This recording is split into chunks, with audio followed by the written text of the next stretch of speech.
Welcome back guys, मैं हूं संध्या और आप देख रहे हैं grow with me.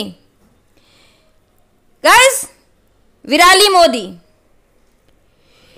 Modi disability right activist हैं और मोटिवेशनल स्पीकर भी।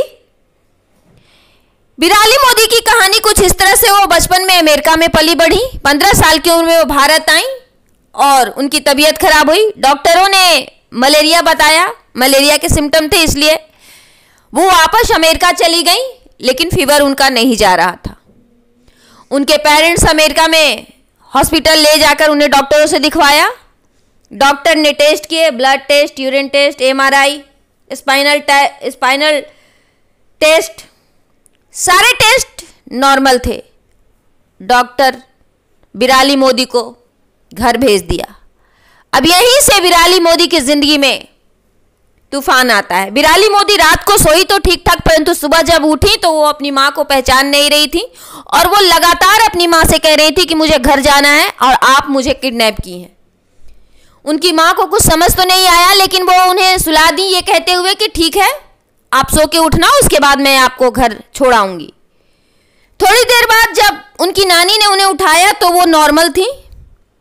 माँ ने कहा कि नाश्ता करो, हम लोग डॉक्टर के पास जाएंगे, परंतु विराली मोदी से चला नहीं जा रहा था। वो लड़खड़ा रही थी।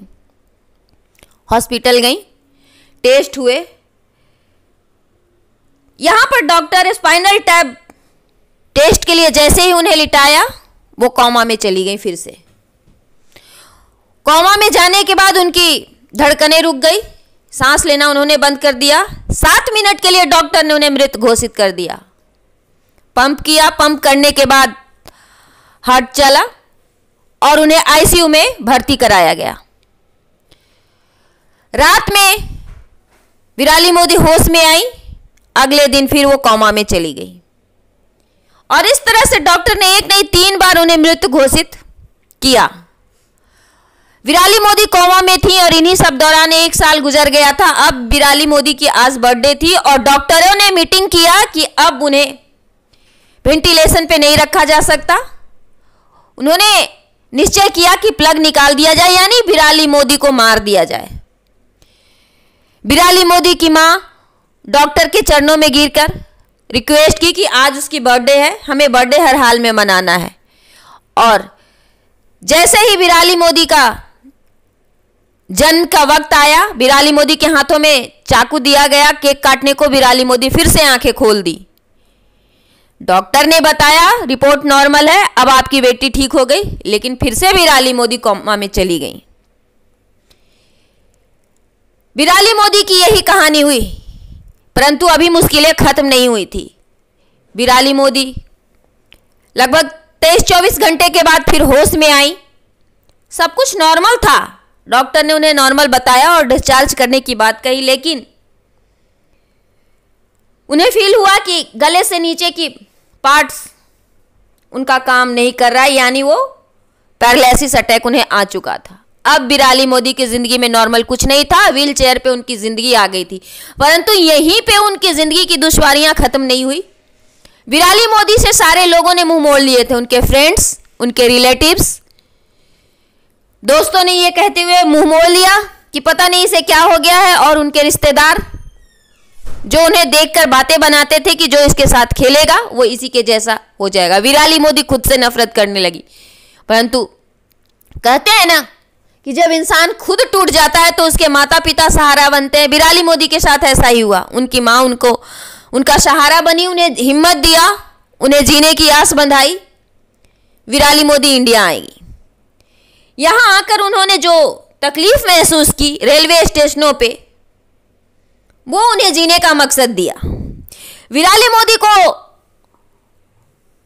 उनकी मां ने उठाने के लिए 2 कूली को बुलाया, क्योंकि वो चल फिर नहीं सकती थी।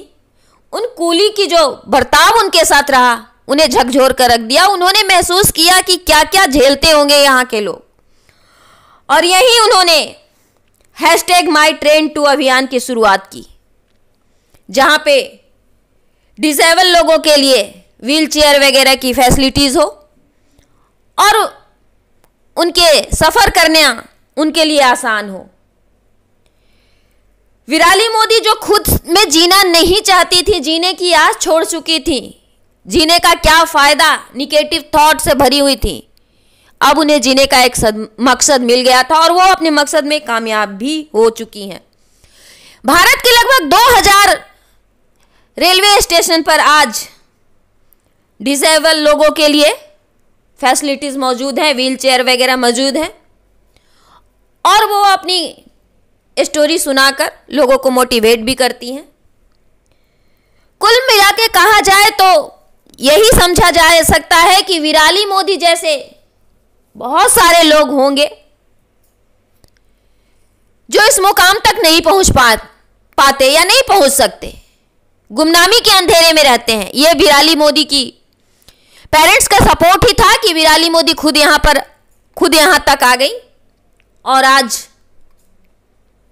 एक नाम, एक पहचान है उनका। और उससे भी बड़ी बात कि बहुत कम लोग होते हैं इस दुनिया में जो दूसरों की तकलीफ को अपनी तकलीफ के जैसा ही समझते हैं। विराली मोदी को रेलवे स्टेशन पे जो धक्के लोगों से खाने पड़ते थे या लोगों की जो हमदर्दी भरी निगाह उन्हें देखती थी, इन सब से जो तकलीफ उन्होंने झेला, वो महसूस किया कि दूसरे लोगों को भी ये कितनी तकलीफ दे होगी। तो कहने का मतलब बस इतना ही है कि आप चाहे जिस स्थिति में भी रहें, आप एबल हो या ना हो, लेकिन अगर आप चाह लें तो आप कुछ भी कर सकते हैं। और अगर आपके पास आपके माता पिता का सपोर्ट है तब तो सोने पे सुहागा। विराली मोदी अकेले कुछ नहीं कर पाती हैं अगर उनके पेरेंट्स की सपोर्ट ना होता तो विराली मोदी यहाँ पे लकी थी, उनके पेरेंट्स का सपोर्ट हो और वो डिसेबिलिटी राइट एक्टिविस्ट के रूप में कैरियर की शुरुआत की और सफल रही।